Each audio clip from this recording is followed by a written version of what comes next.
I'm Arya Schwartz, and welcome to the Winsidr Show, where it's all about the W. We are back with WNBA Stocks, where myself and Owen Pence check the market on the WNBA as of today, June 27th.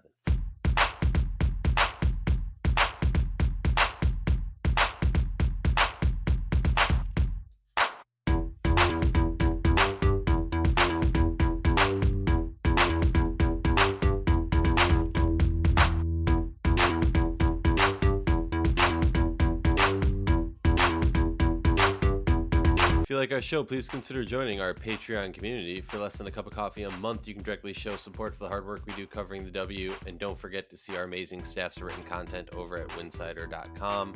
That's winsidr.com. If you're looking to get tickets for the WNBA season, thanks to our sponsor TickPick, you don't have to worry. The original no-fee ticketing site and official ticketing partner of the WNBA champion Chicago Sky. Use the link tickpick.com/Winsidr for all your upcoming ticket purchases for the WNBA, NFL, NBA, or any other event. That's tickpick.com/Winsidr.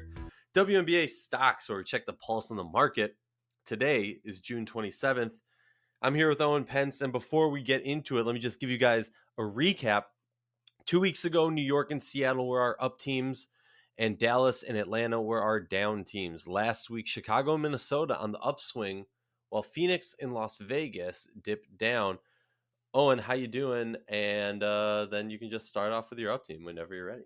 Yeah, I am. I'm doing wonderfully. I'm feeling good, and we recorded on Wednesday last week. We've been doing Monday shows consistently throughout the season, and last week was the first week we had to adjust the schedule here. So we're really going on like 5 days of games and data. So it's not a whole lot, but I'm excited to dive in here with my first up team.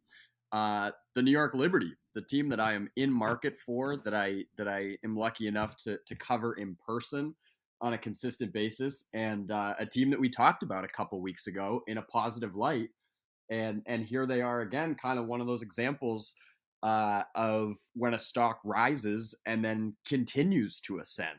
Right now, there's no upswing downswing with this team really since maybe 8 games into the season, when they win the opener against Connecticut. Everyone's feeling great, and then they just go on a wretched losing streak, turning the ball over like no one's business, really not even looking competitive in a lot of games, and losing winnable games at home to teams like Indiana, where you're like, man, if this team is serious about making the playoffs, that can't happen.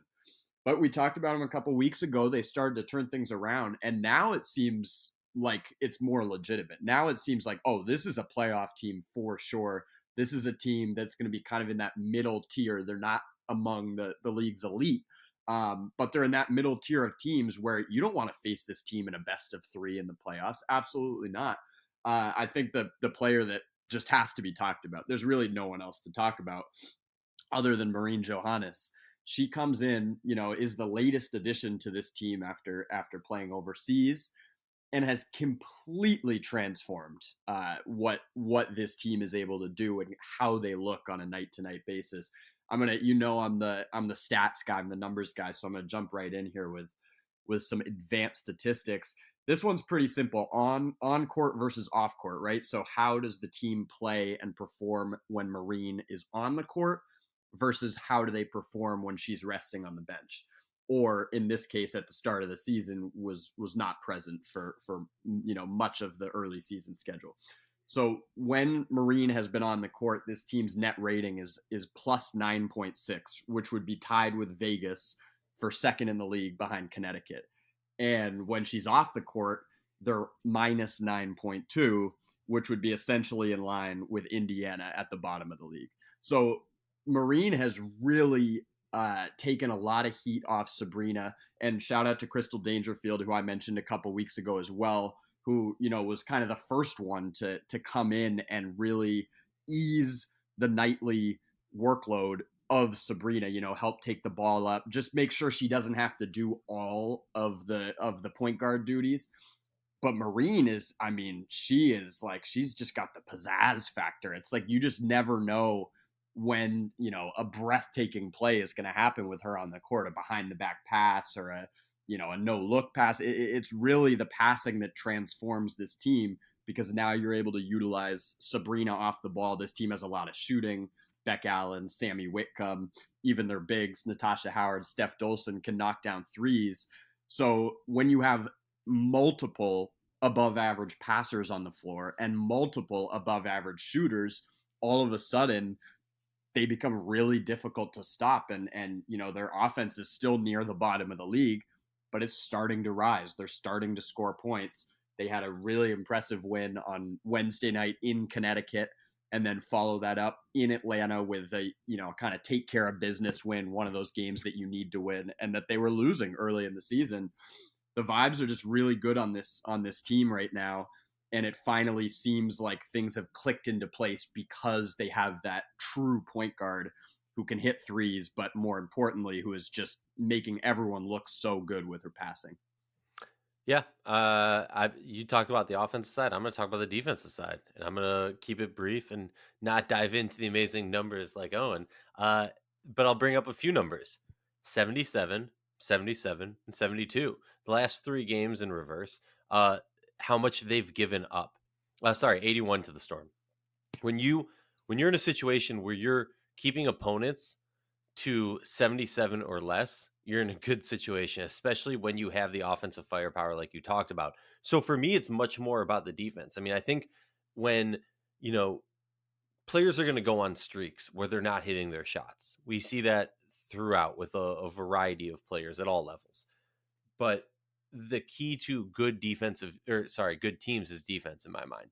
Is eventually the offense is going to sputter a little bit. We saw that heck in, maybe this is the wrong example, but Connecticut last year, with a quite impressive offensive firepower team. And yes, their defense was insane also. But obviously, Alyssa Thomas kind of screwed that up. But the ability for teams when your offense struggles to kind of fall back onto just a stingy defense, I think is so key. And that's what I think I've seen from the New York Liberty of recent. Their defense seems consistent. Their defense seems like they're playing the scouts, like they know who they're playing, and that there is a drive. And I know that the offense and the defense in all sports, but specifically in basketball, really feed off of each other. And it's kind of like a chicken or the egg type thing. But I mean, that's what I've been impressed by is the ability of New York to actually lock down and make consecutive stops when they need it. Because one of the other things that we've seen from New York is like they'll let New York and LA, they'll let teams back in, right? Like they will let other teams get back into a game with a late lead. And when you do that, sometimes the momentum goes to the other team and then you're just SOL. But yeah, the New York Liberty's defense has just been, I wouldn't say impeccable, but very impressive. And I think a big reason why I totally agree this has to be a team that's on the up and up. I believe they're also the only team on a 2-game win streak currently. So that's cool for them. My team kind of segued into it.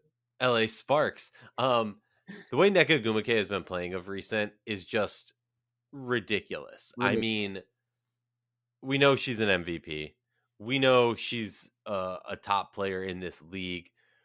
But with the moves and over the past few years, right? Like at a time, just a blink ago, it was the Candace Parker, Chelsea Gray, Christy Tolliver, NECA, Elena Beard, all that. Like all the time, NECA was kind of a watered down superstar in the sense of there were so many other superstars around her.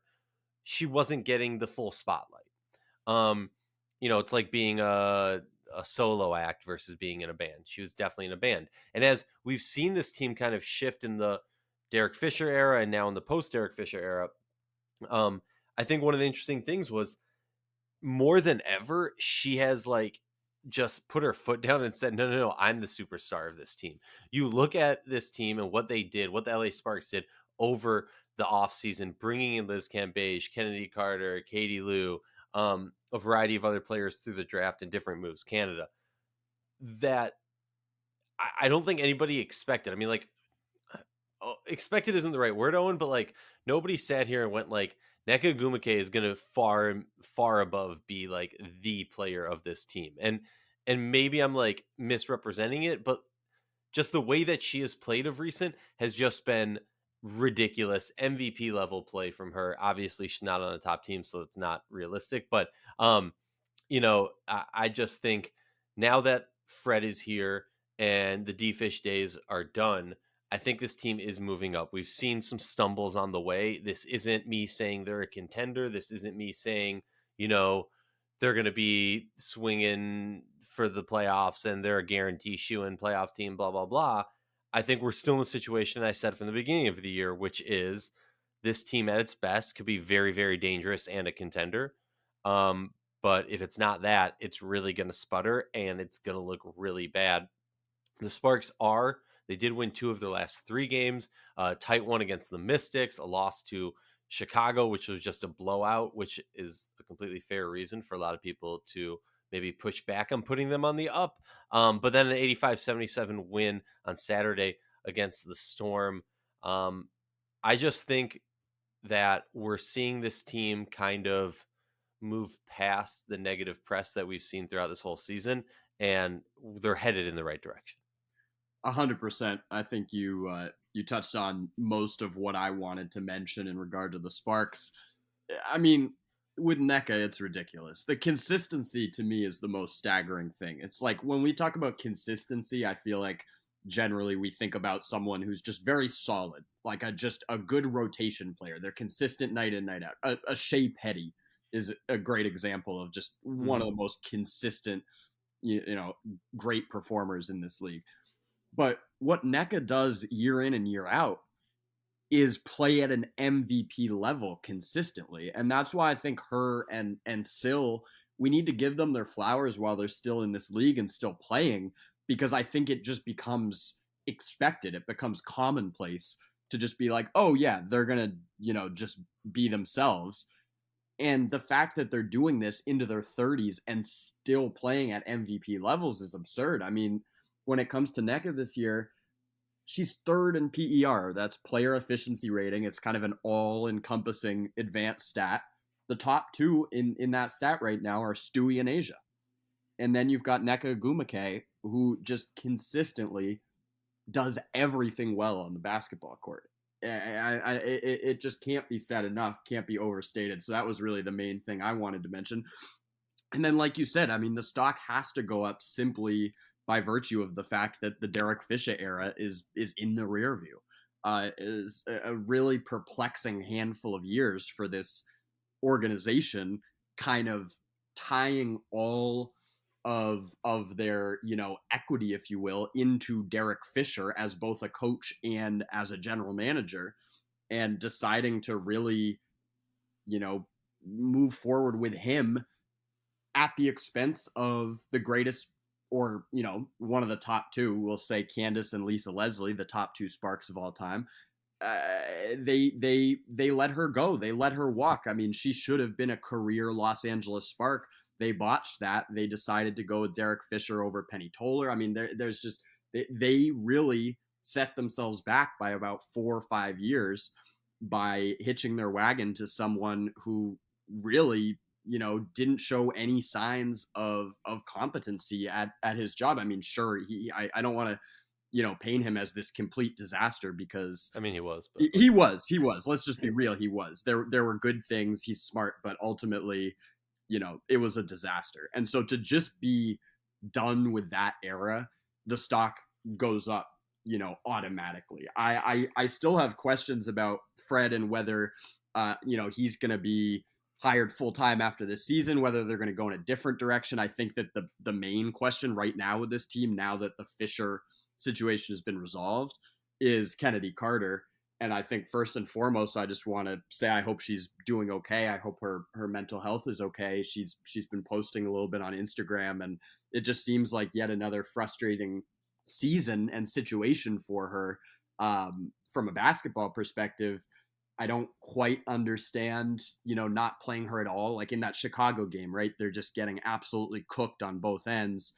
why are you playing Christy Tolliver? Why not get Hollywood some minutes and some run? Clearly, there's other stuff at play here, so I don't really want to comment on something I don't know the details of, but that's what I'm going to be monitoring going forward to make sure this stock continues to rise, because they are a playoff contender. I don't really see them winning a playoff series, but when Nneka is playing as she does and just doing everything at an MVP level as she does, this team is going to be a team you don't want to face.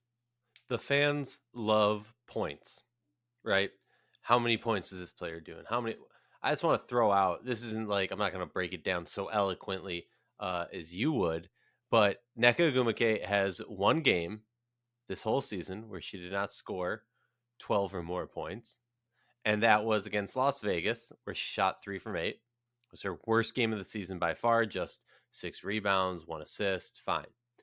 Besides that, she has one 12-point game, a 13-point game, and everything besides that is 15 plus. And that is consistent of 1, 2, 3, 4, 5, 6 20 plus games, a 30-point game, a couple 19ers. I mean, she is just on a tear. It's just yeah, it's just ridiculous. For those who don't know, Winsidr's been hosting some WNBA watch parties using a cool new platform called Playback, where we can all watch together. So there's no spoilers. We've been doing some fun giveaways, vintage WNBA jerseys, posters, WNBA Top Shot. It's free to sign up, and really it just takes 2 minutes. And I believe we're going to be giving away some tickets to an upcoming game this season. For our next stream, we haven't decided what day it will be, but you can pay attention to our social media to see. We'll always pin it to the top of the Winsidr at Winsidr on Twitter, and we'll put it on all the other social media forms. Now to the down teams. You want to go first, or should I go first? Yeah, I'll go first. This is actually fun because we've identified the 2 down teams, but now I'm realizing we didn't even deliberate over who would choose which one. So I'm just gonna go for it, and then Cool. and I'm gonna leave you with the other one. I'm gonna choose Indiana here. Oh, the cop out. He cops out. Sorry, He cops out. He doesn't want the heat. He's putting the heat on the boss. No, okay, so that's a teaser for who the other down team is going to be. Controversy coming soon. As far as the Fever go, again, this is one of the more like tepid segments in terms of a stock being down, because it's like ultimately I've talked about the Fever on this podcast this year as a team on the upswing. Their stock was up. There's a lot of excitement surrounding the fact that this team finally seems to have accrued some legitimate young talent and seems to be moving forward with the mindset that developing the youth is kind of the goal, and who cares if we win games. And at the start of the season, they actually won a few and were kind of being a little pesky.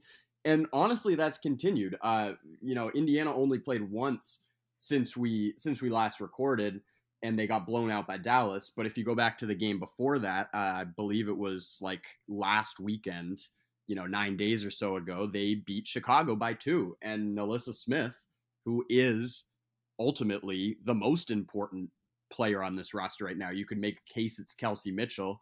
I would make the case that it is the rookie, the number 2 overall pick. Alyssa Smith, 26 points, 11 rebounds on 11 of 17 shooting against the defending champions in a 2-point win. I mean, that is overwhelmingly positive and something you love to see. And those type of wins really matter in a long, grueling season where losses are going to continue to pile up. So you need those bright spots. So I want to make that disclaimer that this is not like a drastic stock is plummeting type of situation. However, Indiana is my down stock this week, and it goes back to something that I've talked about a number of times, which is kind of the push-pull and the inconsistency in terms of the minutes that some of these rookies are getting. Destiny Henderson in that game against Chicago played 20-plus minutes. Didn't have an overwhelmingly great game from a box score perspective, but she played over half the game. She was a big part of the win. In their game before that, which was a loss to Phoenix, she played 9 minutes. And then in the blowout loss to Dallas, she played 9 minutes. When you're getting blown out by the Wings, and you have a number of rookies on the roster, including a young point guard who was, the most outstanding player of the Final Four, who has really proven herself in games this season at the pro level, and has also shown real areas where she needs to develop her game and grow. Why would you not give her more run? Why would you not play her the entire second half? I mean, those reps really matter. That is what a season like this is for. Emma Cannon got more minutes than Destiny Henderson in that loss to the Wings. And it's just really perplexing if you're going to, have 4, 5 rookies, whatever, on the roster. If you're going to have all this young talent and say, okay, we're building for the future, the rebuild is finally starting in good faith here, then you can have a potential point guard of the future playing 9 minutes in a game where, it wasn't competitive at all down the stretch. And then the only other thing I want to mention here with the Fever is Lexi Hull, who, was the one pick that everyone kind of seemed a little shocked by, perplexed by, however you want to describe it. People had some issues with that selection. Now, Lexi Hull was great at Stanford, a sharp shooter. She just hasn't had enough time to kind of gain a rhythm offensively, and so the numbers just look really bad. And again, what I'm going to quote here is from a minuscule sample size, which is part of the problem. Your number 6 overall pick, she's got to play, even if she's playing really poorly and struggling to gain rhythm. Well, how do you get in rhythm? You play your young players. Lexi's shooting 24% from the field and 16% from three. And that's really like her main strength is shooting. So they're just getting, hardly anything from her. She had a good game recently, but they've just been few and far between. So I think that would be the frustrating thing for me if I'm a Fever fan, is that, two of your primary rookies in Destiny Henderson and Lexi Hull, just on a night to night basis, you don't know if they're even going to get a chance to really do anything. Yeah, I mean, yeah, the roster itself, I would say. I mean, I'll just give my general thoughts on Indiana because I think with Indiana, it's ebbs and flows. Obviously, I'm happy. I agree with moving on from Marion. I still question the Lexi draft. If you listen back to with Rachel on the Winsidr show, we had Lynn Dunn on, and speaking to her, I mean, you can read between the lines, and I won't like speculate or anything, but what I will say is just listen back to the episode and listen to who Lynn Dunn is complimenting on that roster and who she kind of omits. I think says a lot, and sometimes you have to read through those lines, kind of like what was it? Vanessa Nygaard had some quote after the first game without Tina in Phoenix, where she was like, "This was what you saw was a group of players, of professionals who want to be here and like respect their teammates and respect the contract they signed coming in." And it like obviously was a Tina shot.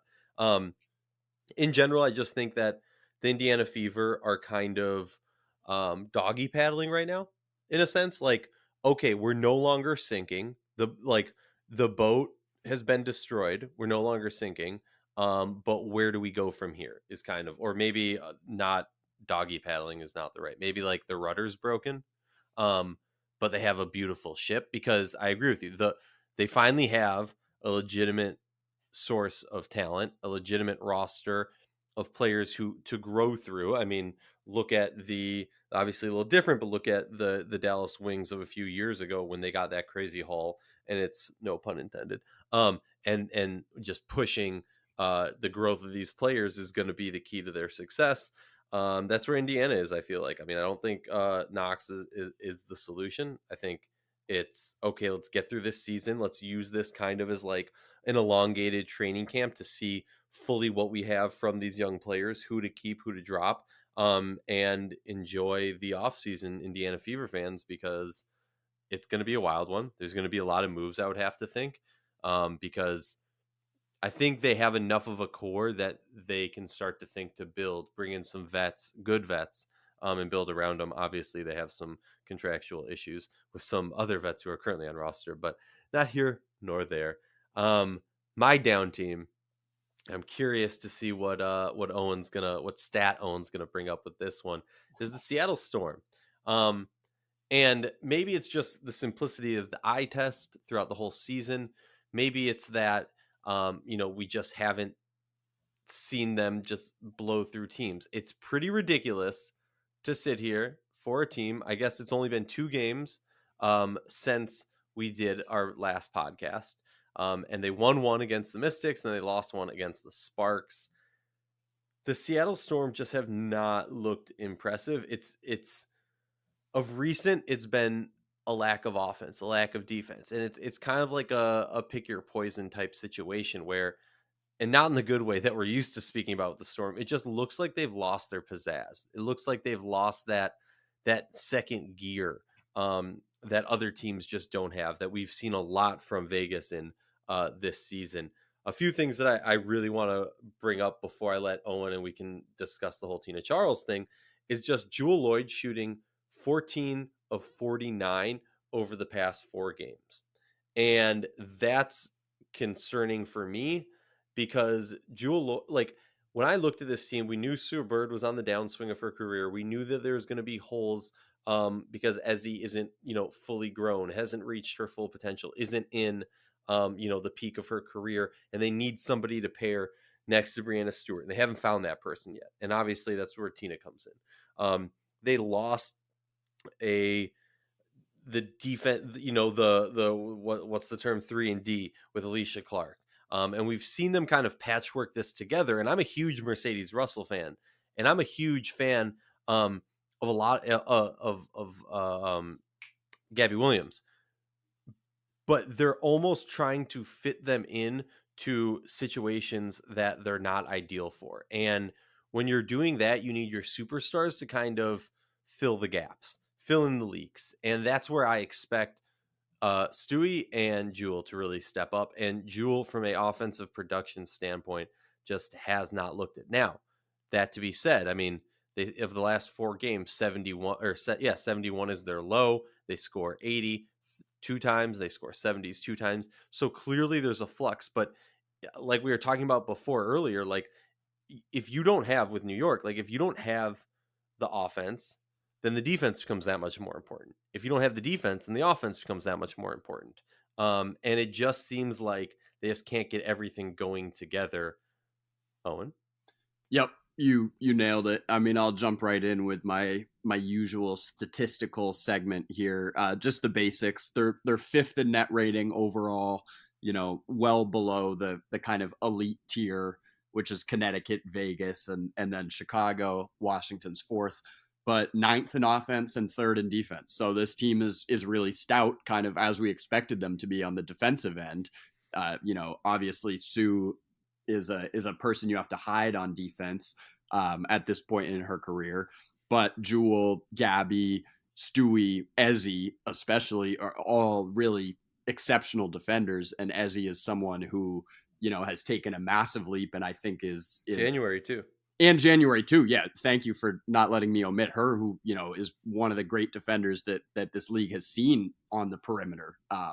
So they have the defensive firepower, but I'm glad you mentioned Alicia Clark, because I think that is the type of player they're missing right now, is someone who is going to be able to knock down any sort of shot, is going to always make the right play, keep the ball moving, and isn't someone that you have to worry about on the other end defensively. I think that right now what we're seeing is, Gabby Williams, just brief aside here, watching Gabby Williams play in person for the first time, I was in awe of her rebounding. I mean, she was rebounding over way taller players. It was super cool to watch. So I just wanted to mention that real quick. But, with Gabby, someone who can hit shots, can knock down shots, can be really great offensively sometimes, but is not consistently someone who you can rely on to hit the 3 ball. And they're really struggling to kind of find that player right now. And so I think that, when we talk about Jewel having an uncharacteristically poor season, just in terms of her shooting and her scoring, she still is having really good games. She's still an all-star undoubtedly. But the flow just isn't there offensively with this team. The ball seems to stick, or that, the first action gets shut down and then they kind of just play iso ball. There's just not the flow that they had in those championship seasons, which kind of is a segue into the final little element of this that we obviously have to talk about, which is the Tina Charles edition. in a perfect world, this is the perfect signing for them, right? Because they have not gotten much from Jontel Lavender off the bench. They need an offensive spark, and Tina Charles is a prolific offensive player. But I just worry about her fit with this team. Is this the type of offensive player that is going to help things? Because Tina needs the ball in her hands, and so does Jewel, and so does Stewie. And sure, if Tina is coming off the bench and is happy with that and is not at all eating into Ezzy's minutes, then I think it's a positive and something that you clearly do. But I just have a hard time envisioning that. I mean, I'd love for her to prove me wrong. She's proven a bazillion people wrong over the course of her illustrious career. But I just don't see her, fitting into this roster in a way that's not going to take a chunk out of someone else's minutes or touches. And, with Ezzy, it's like you need to keep playing her as much as you've been playing her. I mean, she is the massive bright spot of this season. Obviously, Stewie, per usual, playing at an MVP level as well. But Ezzy's, one of the future faces of this franchise, and Tina is not someone who's going to launch this team, into the elite tier by herself. Like they need more than that. They need a shooting guard. They need some other pieces here. Tina's not going to launch them from fifth in net rating to the elite bunch. And so that makes me question whether it's going to be worth it in the long run. Yeah, I mean, I was tempted to say for down just the signing of Tina, right? The Tina curse is enough to put him on the down one. Look, Tina's proved a lot of people wrong. The few people she hasn't proved wrong so far, at least, are the people who said she's not going to win a championship. You can do all your own research. I suggest go back, look at how things ended with Tina in Connecticut, in New York, in Washington, and now in Phoenix. So I think for me it's a double-edged sword question of, on the one hand, I'm questioning, you know, positionally, play style, is that a good fit? On the other hand, I'm questioning, okay, but is she going to be a good fit for this locker room? That's what I'm curious of. That's what I'm excited to see here. Stock watch. Can't go an episode without talking about Minnesota. Minnesota is back on stock watch, in my opinion. Honestly, just because we were talking about this before, it seems like they've just run out of all the luck that they had during their dynasty years, because they're doing the right things to win. They have one of the top rated offenses in the last 6 games. They're yet again losing games. I think it was before their 2-game win streak against the Mercury. They had lost, I want to say it was 5 in a row, and 4 of those games were decided by a total of 7 points combined between all 4 of those games. And then just a heartbreaker of a 3 shot from Vandersloot to seal the game, which I was hoping for an overtime because that was a fun game. And Sill's last game in Chicago. Stock watch for you, Owen. I'm excited to see where Minnesota goes to finish that one up. Go. Yeah, stock watch for me this week. A lot to choose from. A tasty slate. But I'm gonna go with the dream. Atlanta has a gauntlet this week at Washington, at New York, home for Seattle. Atlanta still first in defense, kind of surprisingly. That they're not, on pace with that kind of early season, like historically good defense, but they're still first, and they're still last in offense, still really can't find a way to generate points. And so, with these 3 games here, we're starting to get to a point where they're about to fall out of the playoff picture.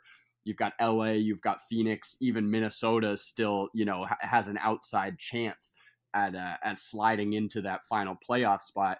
If you assume that New York is going to continue to play as well as they have, that really leaves one final slot, and Atlanta is occupying it for the moment, but it's very tenuous. And I don't think it's a failure of this team at all. No one expected them to make the playoffs or start as well as they did. You just want to see development from the young players, and obviously Ryan Howard is looking like the superstar that they hoped she would be. So that's really all that matters. But I'm just going to continue to monitor the dream, because if they can steal one of these games this week, okay, then they continue to kind of hold on to that 8 spot. But they could slide out of it very quickly, and that's kind of what I'm expecting to happen. So I just want to watch them and see if they can, figure out a way to score some points. Thank you, Owen. We'll be back next week with WNBA Stocks, where I, Arya Schwartz, and my pal, Owen Pence, discuss where the market is in the W.